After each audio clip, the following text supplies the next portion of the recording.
Welcome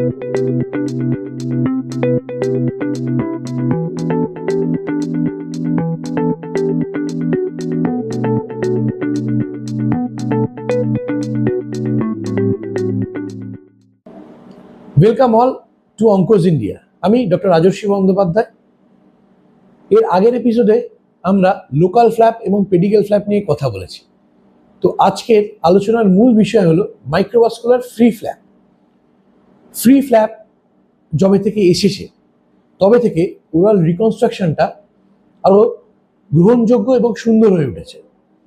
একটা মানুষের functional এবং স্ট্রাকচারাল রিহ্যাবিলিটেশন অত্যন্ত ভালো হয় এই ফ্রি ফ্ল্যাপের মাধ্যমে। তো এই ফ্রি ফ্ল্যাপ বলতে জেনারেলি ফ্রি টিস্যু ট্রান্সফার, মুখের কোনো একটা ডিফেক্ট সেটাকে পূরণ করার জন্য আমরা জেনারেলি হাত থেকে চামড়া নিয়ে সেটাকে পূরণ করতে পারি, জেনারেলি সফট টিস্যু রিকনস্ট্রাকশনের জন্য, যেটাকে বলা হয় radial forum free flap.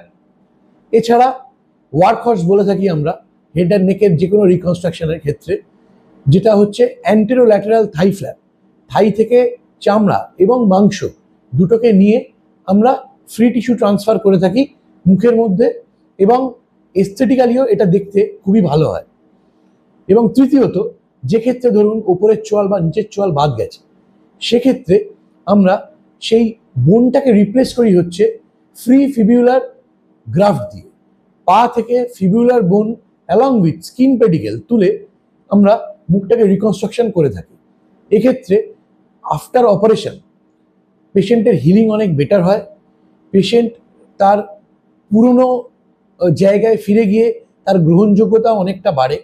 Patient তার অপারেশনের আগের লাইফটা কিছুটা হলেও ফেরত পায়। তো সেক্ষেত্রে এখনকার যুগে মাইক্রোভাস্কুলার সার্জারি মেনলি আমরা করে থাকি, এবং বিভিন্ন গভর্নমেন্ট স্কিম এবং বিভিন্ন হেলথ স্কিমের মাধ্যমে এই সার্জারিগুলো হয়ে থাকে। সেক্ষেত্রে মানুষকে বিশাল রকমের টাকার অঙ্ক বহন করতে হয় না। Thank you.